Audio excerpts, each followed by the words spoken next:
Olá, seja bem-vinda, seja bem-vindo. Quinta-feira, 7 de outubro de 2021. Começa agora o Câmara Notícia. A gente abre esta edição falando sobre emprego. Você que está em busca de uma oportunidade no mercado de trabalho ou quer mudar de área, acompanhe agora as vagas disponíveis nesta quinta-feira aqui para a cidade de Campinas. Campinas está com diversas vagas abertas. Entre elas estão ajustador mecânico em bancada, analista contábil, analista de desenvolvimento de sistemas, auxiliar de costura, auxiliar de expedição, auxiliar de limpeza, auxiliar de logística, cortador de roupas, costureira de máquinas industriais, encanador de manutenção, farmacêutico, funileiro de veículos, instalador de tubulações, jardineiro, líder de loja, marceneiro, mecânico de manutenção de motores diesel, monitor de alunos, motorista carreteiro, motorista de ônibus urbano, motorista entregador, operador de loja, operador de máquina de dobrar chapas, operador de motosserra, operador de retroescavadeira, retificador, serralheiro, supervisor de vendas, técnico em manutenção elétrica, técnico mecânico, trabalhador rural, tratorista operador de roçadeira, vendedor interno e vendedor orçamentista. Detalhes de cada vaga o interessado encontra no site do Centro Público de Apoio ao Trabalhador.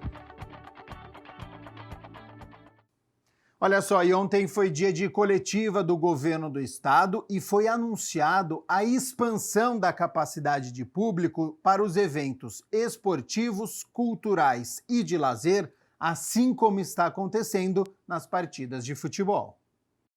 E quero chamar a atenção para os critérios que são fundamentais para que nós possamos ter a volta desses grandes eventos com segurança. O primeiro deles, sem dúvida, é a vacinação completa. Então, quem quiser frequentar um grande evento, a partir desse mês, futebol começou a ter público novamente, até novembro deve ter já não mais uma restrição de proporção de ocupação, né? As pessoas precisam ter o esquema vacinal completo para poder ter acesso a esses grandes eventos. Se não tiverem esse esquema completo, precisam ter pelo menos a primeira dose e um teste negativo.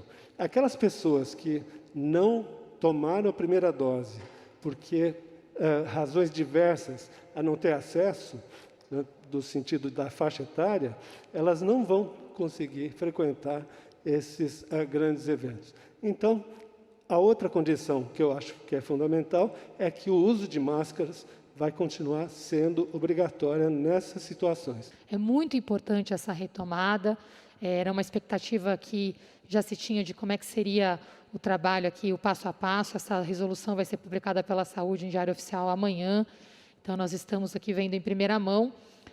A permissão de capacidade, ela é muito importante para guiar também todos os protocolos que os municípios estão fazendo.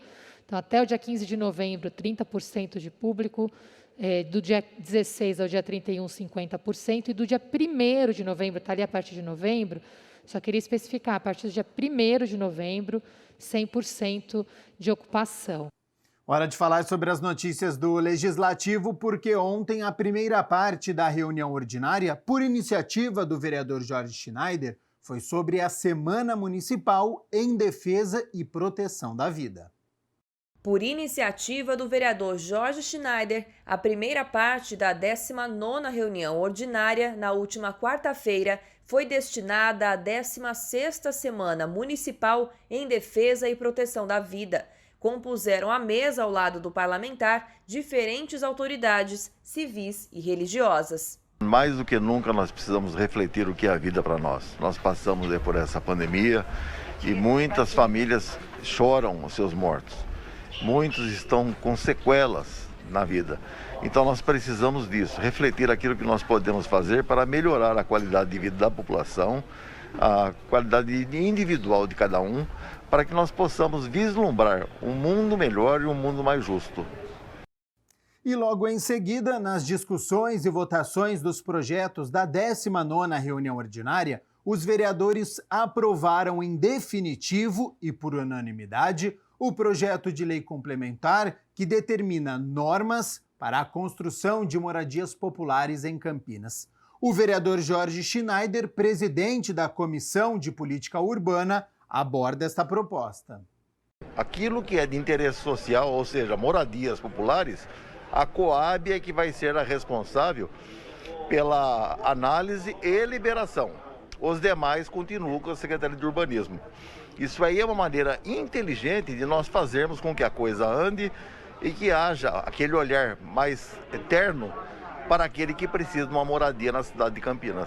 Olha só, também foi aprovado em segunda discussão o projeto de lei do vereador Nelson Mosseri, que prevê que as comunidades terapêuticas aqui em Campinas, financiadas ou cofinanciadas pelo poder público, deverão afixar um banner explicando que a entidade recebe recursos federais, estaduais ou municipais. É um projeto que traz transparência. Muitas comunidades terapêuticas, centros de recuperação, recebem alguma verba pública, tem convênio ou com a prefeitura, ou com o governo do estado, ou com o governo federal. E esses dependentes químicos, quando buscam naquele desespero o tratamento, muitas das vezes não têm condições de pagar. E poucos sabem que aquela comunidade que ele procurou é gratuita, tem a vaga social, está recebendo verba pública. Então é algo muito simples, que traz transparência e também respeito com o dinheiro público. Isso vai aliviar com toda certeza muitas famílias que acabam ainda pagando, sendo que a vaga é gratuita. Ainda na 19ª reunião ordinária foi aprovado em primeira discussão o projeto de autoria do vereador Fernando Mendes, que institui o Banco Municipal de Materiais Ortopédicos no município de Campinas.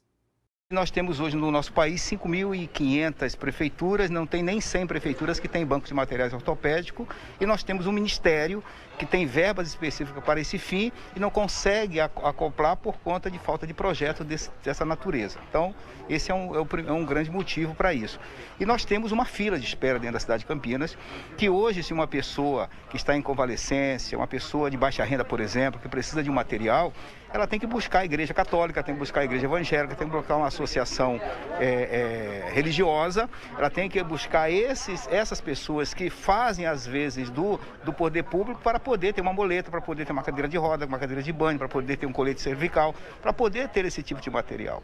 Então nós criamos um projeto que dá uma direção, que dá um sentido para que a pessoa física que já passou pela convalescença, que já se recuperou, ou às vezes até perdeu o ente querido e tem lá o material e não sabe o que fazer, não sabe como descartar. Então ela vai ter um banco de material ortopédico para poder doar.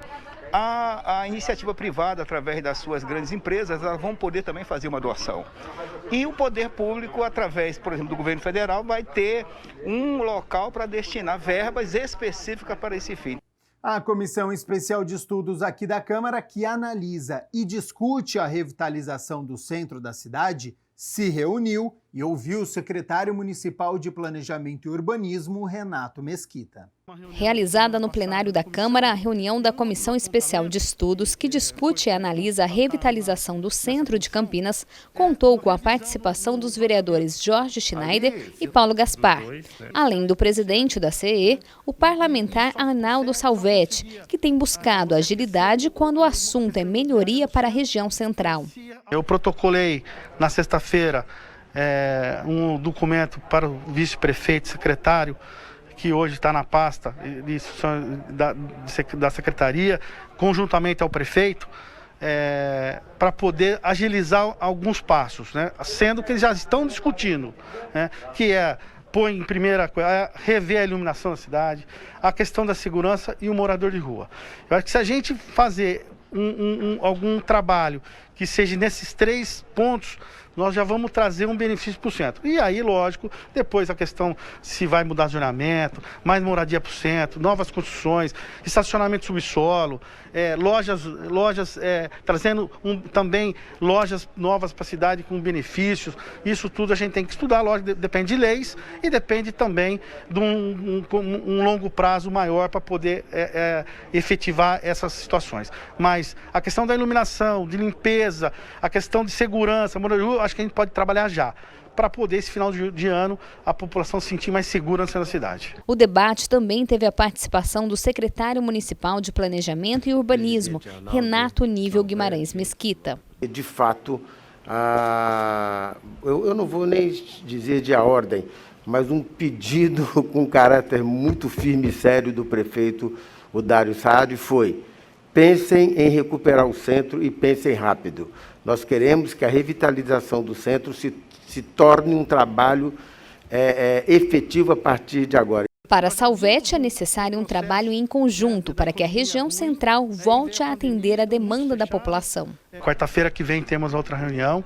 Nós estamos vendo quem nós vamos estar convidando para debater, mas também tem já uma que está pré-marcada para dia 18, que é a secretária social, guarda municipal, comandante da Polícia Militar, Polícia Civil, para uma ida ao centro, junto, inclusive, com o padre da Catedral, nós vamos convidá-lo também, junto com a SIC, para a gente, alguns pontos que a gente acha super necessário através dos comerciantes que está mexendo mais rápido, né?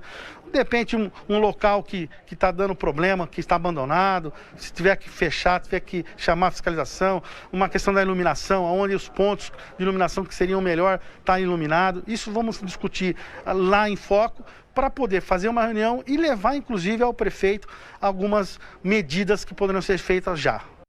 A Comissão de Mobilidade Urbana e Planejamento Viário trouxe o secretário de Infraestrutura para falar sobre as obras de conclusão do BRT. A Comissão Permanente de Mobilidade Urbana da Câmara se reuniu para uma apresentação do secretário de Infraestrutura, que falou sobre as obras de finalização do BRT, ônibus de trânsito rápido. O presidente do colegiado, Otto Alejandro, conduziu os trabalhos. A gente entende toda a dificuldade que a cidade e o mundo passou por conta da pandemia e vamos continuar acompanhando aí essas obras e cobrando, atendendo às demandas da população, levando até o executivo para que desenrole quanto antes essa obra do BRT. O sistema do BRT, quando estiver em operação, os veículos vão circular em faixas exclusivas. Os usuários farão embarque e desembarque pelo lado esquerdo, com acessibilidade no nível do ônibus. E os veículos ainda serão articulados com ar-condicionado e a tarifa será paga antes de embarcar. Olha, o BRT ele está hoje 95% concluído. É uma obra gigantesca, como eu mencionei na apresentação toda. A maior obra feita na história de Campinas, né, seja pública ou privada, de grande impacto, que afeta regiões muito importantes do município. E nós teríamos concluído tudo isso até o final de 2020, como era o nosso cronograma, se não tivéssemos esse impacto que foi tão difícil de ser enfrentado dessa pandemia que afetou o mundo todo, né? E nós não ficamos ausentes disso. A nossa obra teve vários problemas de fornecimento de materiais, de equipes que foram contaminadas, tiveram que ser afastadas e tudo mais, e isso trouxe uma série de transtornos. De acordo com o projeto, são 3 corredores: Campo Grande, Ouro Verde e Perimetral, totalizando 36 estações e 7 terminais, além de 18 pontes e viadutos. O corredor Campo Grande terá quase 18 quilômetros de extensão. Já o corredor Ouro Verde totalizará 14 quilômetros. E o corredor Perimetral, que vai ligar os corredores Campo Grande e Ouro Verde, terá 4 quilômetros de extensão. Eu, como presidente da Comissão de Mobilidade e Planejamento Viário aqui dessa casa, já me coloquei à disposição aqui, faço questão de estar fiscalizando e acompanhando todo o desenrolar dessa obra aí, como o secretário falou, que até meados de 2022 vai estar concluída. E com a presença do presidente da Sanasa, a Comissão Especial de Estudos que analisa os impactos da crise hídrica no setor elétrico realizou a primeira reunião. Acompanhe como foi. A Comissão Especial de Estudos da Câmara, que trata sobre o impacto da crise hídrica no setor elétrico, se reuniu esta semana para debater o tema com a participação de representantes da Sanasa. O vereador Paulo Haddad, que é o presidente do grupo, falou sobre este primeiro encontro. Isso é sazonal, né? Nós tivemos aí um período de seca que é do inverno, que é típico do inverno, mas nós estamos enfrentando a pior crise hídrica dos últimos 91 anos. Então isso é o sinal vermelho, o sinal amarelo está aí. Né, João? A gente tem que E essa é a função do Legislativo também, ir para esse enfrentamento, trazer as discussões para essa casa, para talvez, ou com certeza, propor algumas soluções. Esse é o papel do Legislativo também. Segundo a comissão, a crise hídrica coloca mais pressão nas tarifas de energia elétrica, que tem subido, e é preciso debater a necessidade de reduzir o consumo de energia para que o sistema elétrico não entre em colapso. Talvez uma sinalização que, quanto ao fornecimento de água, nós não teremos grandes dificuldades, mas fica aqui também o alerta que a gente tem que economizar, nós temos que fazer a nossa parte. A Sanasa tem feito a parte dela quanto às perdas na rede de distribuição, enfim. Eu acho que a coisa passa por vários vieses. Os integrantes da comissão, os vereadores Luiz Rossini, que é o relator dos trabalhos, e Arnaldo Salvetti estiveram presentes. São membros também os parlamentares Marrom Cunha e Rodrigo da Farmadic. Nós iremos receber aqui o Antônio Carlos Zufo, que é um pesquisador, professor da Unicamp, que ele vai nos trazer algumas informações também do impacto dessa crise hídrica na produção de energia elétrica. Agora a gente vai focar um pouquinho mais na produção de energia elétrica, que é aquilo que impacta diretamente no bolso do cidadão comum, né, do pai de família, enfim, muitas vezes de uma população já tão fragilizada, né, nesse quadro de pandemia da Covid que nós tivemos no nosso país, no nosso estado e no nosso município.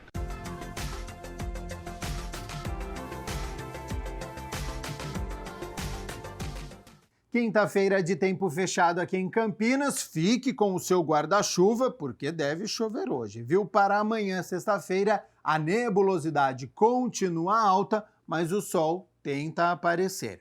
Sobre as temperaturas, mínima de 16 e a máxima não passa dos 27 graus.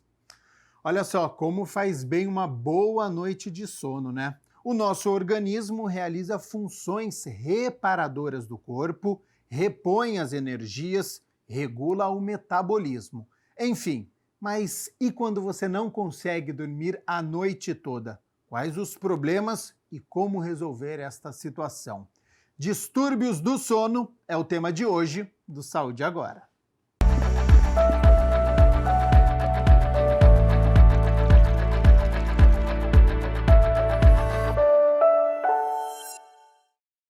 Olá, Saúde Agora começando, e hoje a gente vai falar sobre um problema que eu acho que interessa a todo mundo, o sono. Você aí que está assistindo a gente, tem alguma dificuldade na hora de dormir?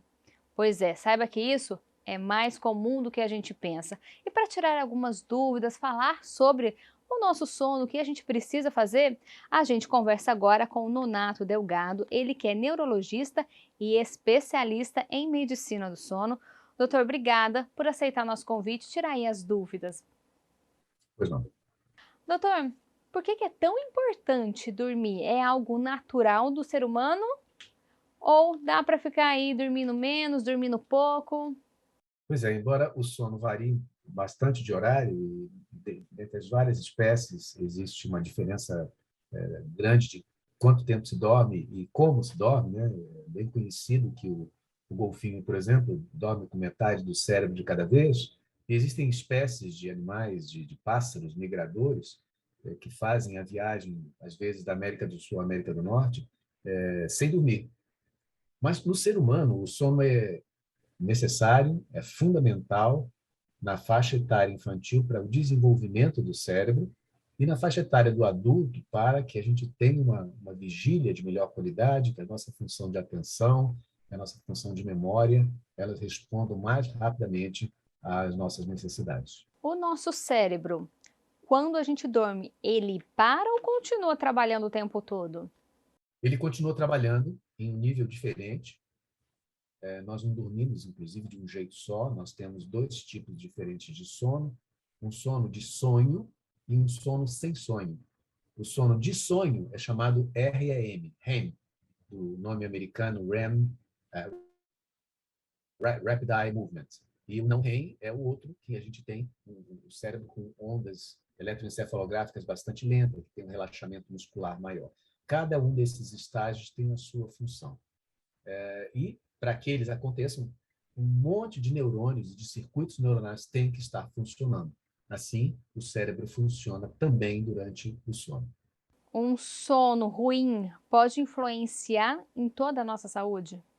O sono ruim, no sentido de sono curto ou com uma qualidade ruim, é uma doença que pode agravar qualquer doença clínica, pode piorar a nossa qualidade de vida e pode matar. Eu digo isso porque o sono ruim está associado com o aumento da pressão arterial, com arritmias cardíacas, com depressão, com obesidade, em suma, com um transtorno do aspecto metabólico e bioquímico do cérebro. E doutor, como a pessoa sabe que ela está ali com um problema do sono e precisa procurar ajuda? Porque o que a gente escuta, hoje eu dormi mal, eu tenho muita dificuldade para dormir. Quando que essa dificuldade, essa má qualidade no sono, desperta ali um alerta, tem alguma coisa errada, vai procurar um médico. O que ela tem que prestar atenção? Eu costumo dizer para os pacientes que a primeira coisa que eles têm que fazer quando acordam de manhã é se perguntar: como é que eu estou me sentindo? Eu estou bem para começar o dia, estou animado e cheio de energia, ou eu estou cansado e querendo dormir mais? Se isso está acontecendo, e acontece muito frequentemente, está começando a trazer complicações para a vida pessoal, familiar ou profissional, isso é um sinal de que tem alguma patologia acontecendo nesse sono. E doutor, tem gente que fala, estou com dificuldade para dormir, vou ali tomar um remedinho, um relaxante muscular que às vezes dá sono. Isso não é o ideal, não é o indicado, né? Se automedicar com remédios que nem são próprios para isso. Infelizmente, não é indicado, mas é muito comum. E esses remédios, sejam relaxantes, sejam antialérgicos, eles são eficazes durante algum tempo só. E essa perda de eficácia pode enganar o paciente. Ele pode dizer assim: puxa, eu estou piorando, porque nem tal remédio está fazendo efeito. Ou então tal remédio perdeu efeito. Os remédios não perdem efeito. Ele apenas não é feito para aquilo. Então, a melhor conduta é se estudar o problema e se saber por que daquele sono de baixa qualidade e tratar, na melhor das possibilidades, a causa. E os problemas são os mais variados, né? Desde insônia, apneia. Sim, desde um indivíduo que começa a ter dificuldades respiratórias à noite, totalmente inconsciente de que elas existam, até comportamentos anormais em sono. O indivíduo adulto, por exemplo, que tem sonambulismo, ele está mais em risco de causar mal a si próprio ou a pessoa que divide com ele a cama. Em suma, a violência durante o sono é muito mais comum no paciente adulto do que na criança. E é importante, o senhor disse, né? Quem está ali dormindo, né? Quem mora com aquela pessoa, também observar o jeito que o morador ali da casa dorme. É uma ajuda também, olha, você está se mexendo muito, já pode ser alguma coisa de errado? Perfeitamente. Não vamos esperar que a pessoa se machuque para procurar, então, um auxílio. Sonambulismo, por exemplo, falando especificamente dele, não é comum em adulto. Se um adulto continua tendo um padrão de sonambulismo, ele precisa procurar ajuda. Pacientes que tomam determinadas medicações estão mais sujeitos, medicações para dormir, bem entendido, estão mais sujeitos a terem transtornos de comportamento durante o seu sono do que quem não toma. Eles podem levantar da cama, eles podem comer sem saber que estão comendo, eles podem atravessar janelas de vidro, eles podem cair, machucar terrivelmente a sua cabeça, machucar o rosto, perder dentes, etc., simplesmente porque estão tendo um transtorno de comportamento durante o sono. E às vezes, na maioria das vezes, quando o paciente chega aí, a mudança de rotina já ajuda ele a dormir melhor? O senhor descobre que a rotina dele que está toda desajustada? Eu poderia dizer que a reorganização da rotina do sono ela é fundamental para o tratamento não só daqueles indivíduos que não conseguem dormir bem à noite, como dos indivíduos que têm sono excessivo também. Muito provavelmente, a reorganização de rotina vai fazer com que eles comecem a dormir um pouco melhor. E existem também pessoas que têm esse sono adiantado ou atrasado. Como eu quero dizer, o sono de 7, de 8 horas não é apenas a única qualidade do sono. O nosso cérebro organiza o nosso sono para que ele aconteça, essas 7, 8 horas, aconteçam durante um determinado período durante a noite. Vamos supor de 10 da noite às 6 da manhã. Ora, existem pessoas que o sono vem mais cedo e vai embora mais cedo. Essas pessoas têm um certo adiantamento do sono. E existem pessoas que fazem o contrário, que têm uma tendência a dormir mais tarde, o sono só vem lá para 2 da manhã, em compensação, elas só acordam lá para 11 horas, meio-dia. Isso também precisa ser tratado, e aí a rotina do sono ela é fundamental para o sucesso do tratamento. E quando a gente fala em sono, melhora aí na qualidade de vida, entra aí atividade, uma boa alimentação, tudo contribui, doutor? Sim, é causa e efeito. O indivíduo que tem uma qualidade de vida boa, ele vai se alimentar melhor, ele vai dividir melhor os seus horários. E o indivíduo que divide melhor os seus horários, que se alimenta melhor, que tem uma atividade física em um grau mais importante, ele vai prezar muito mais essas rotinas e vai dormir melhor também. A gente não pode esquecer que, com o passar da idade, já há uma tendência para a degradação de tudo isso. A pessoa solta um pouquinho, tão preocupada que está com a vida familiar ou então com trabalho, ela começa a se relaxar em determinados aspectos que são fundamentais, como o exercício físico, como horários regulares para deitar e para levantar. Doutor, então qual a dica que o senhor dá para quem está assistindo a gente? Qual a principal orientação relacionada ao nosso sono? Disciplina. Cama é feita para dormir, dormir é à noite e não se deve trocar o dia pela noite em hipótese nenhuma. Nem por trabalho, nem por diversão, por nada. Doutor, muito obrigada, viu, por falar com a gente aqui. Foi um grande prazer, eu que agradeço. A você de casa também, muito obrigada pela companhia e audiência. Lembrando, tem alguma sugestão? Só manda pra gente, é nesse número que aparece aí no seu vídeo. A gente vai atrás de um especialista como a gente fez hoje. A gente espera a sua mensagem. Tchau!